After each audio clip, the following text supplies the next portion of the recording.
Koliko puta dnevno čuješ rečenicu nemam vremena? Koliko puta ju i sam ili sama izgovoriš i potpuno ti je već postala poštapalica, a ne možda i činjenica tvog života? Prvo se uvijek pitam, pa što je to vrijeme? I vrijeme je, mislim, jedna super stvar jer to je nešto što nam organizira trenutke u životu, a ja volim kad je sve organizirano. I stvarno nam olakšava praćenje trenutaka i tog protoka nečega što nazivamo vrijeme. I nemamo mi nikakvih problema sa tim vremenom kao vremenom, već imamo problem s tim što ga nemamo. Danas kao da svi negdje jurimo, žurimo, pa zašto ljudi trube u prometu, zašto viču, jer im se žuri. Svima se negdje žuri i kad pomislimo na urbani grad, samo vidimo ljude koji sa svojim torbama hrle negdje, hrle kući, hrle na posao, hrle obavljati neke obaveze i samo trčimo, a ne vidim koja je poanta tog da mi stalno trčimo. Ali mislim da ovaj problem, kao i većina problema koji se dešavaju, seže u naše djetinjstvo i to što nas uče i tjeraju da imamo što više obaveza. Primijetila sam da čak danas, više nego kad sam ja bila dijete, roditelji od najranijih dana upisuju djecu na neke aktivnosti. I dijete još nije ni krenulo u školu, a već je otišlo u ovu ili onu školu za matematiku, za logiku, nekakve škole razvijanja kognitivnog, škole jezika, što ne kažem da je nužno loša stvar. Ali već tad se kreće uključivati u djetetov život nešto što recimo ja u svom djetinjstvu i moji prijatelji nismo imali. Mi smo imali djetinjstvo da se igramo, da se družimo, da se zabavljamo, a ne da se kognitivno razvijamo. Pritom naravno da smo se razvijali kognitivno, ali nismo imali tu neku strukturu, tu neku školicu u koju idemo. Svi kažu i svi smatramo da je izvrsno da djeca nakon škole imaju treninge, neku aktivnost, možda glazbenu školu, neku kreativnu aktivnost, da ih to razvija i smatram da je to odlično da djeca istraže što ih zanima, jer u školi to ponekad ne možemo shvatiti. Ali sve to dovodi do toga da krećemo ići na brdo aktivnosti nakon škole i naravno nakon škole moramo obaviti i druge zadatke. Klasična zadaća, učenje i zapravo što od tog dana za nekakvu apsolutnu slobodnu razonodu ostane tom djetetu. A pazite, tek pričamo o djetetu u osnovnoj školi. Dijete u osnovnoj školi već nema vremena. Sjećam se kad smo imali predmet pedagogiju na faksu i profesorica je pitala nešto o tome ima li neko mlađeg brata ili sestru koji će sad upisivati srednju školu, kako se oni osjećaju, jer je znala kakvo je stanje.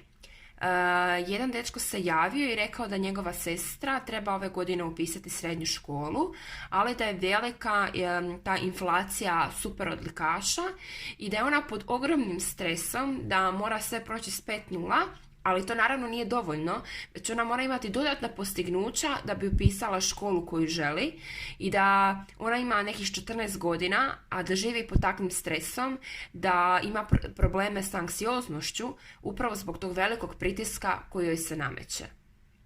Mislim da takvo što govori dovoljno o apsurdu društva, da smo toliko nametnuli obaveze ne samo odraslim ljudima, već recimo ta djeca od 14-15 godina imaju toliko obaveza i toliko stresa, jer ako ona upiše željenu srednju školu, neće možda imati dobru podlogu za željeni fakultet. Možda će morati upisati neku školu koja ga ne zanima i na taj način, pod navodnicima, potratiti svoje vrijeme u školi u kojoj ne želi biti. To je toliki pritisak koji smo mi stvorili sa tim da se stalno nešto mora i da 5.0 više nije dovoljno. Savršenstvo više nije dovoljno. Već sam govorila o onome da treba probavati razne stvari i stvarno mislim da je to cool svašta nešto novo probati u slobodno vrijeme, ali problem je što mi generalno smatramo da nemamo slobodnog vremena i smatram da ga prosječni školarac ili prosječni student i nema nešto previše puno, jer postoje brojna polja u životu koja mi trebamo zadovoljiti da bismo bili kompletna osoba. Nije dovoljno da mi nakon fakulteta napišemo zadaću i da pogledamo seriju i malo smo se odmorili, već ako se bavimo nekom kreativom, nekim sportom, treba imati vremena za to.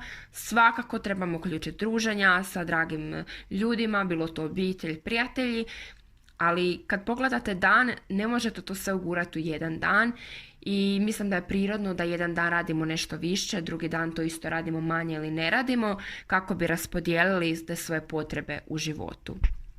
O poslovnom svijetu i ljudima koji imaju obitelj uopće neću pričat zato što taj dio još nisam prošla, ali smatram da je njima jadnima najteža što se tiče time managementa i da treba jako puno tog uložiti da bi manevrirali s tim vremenom, ali koliko mi se čini dosta mnogima dobro ide i nije to nekakav takav problem i zatvor kako se to možda nama malo mlađima i ljudima koji nisu došli u tu fazu života i čini.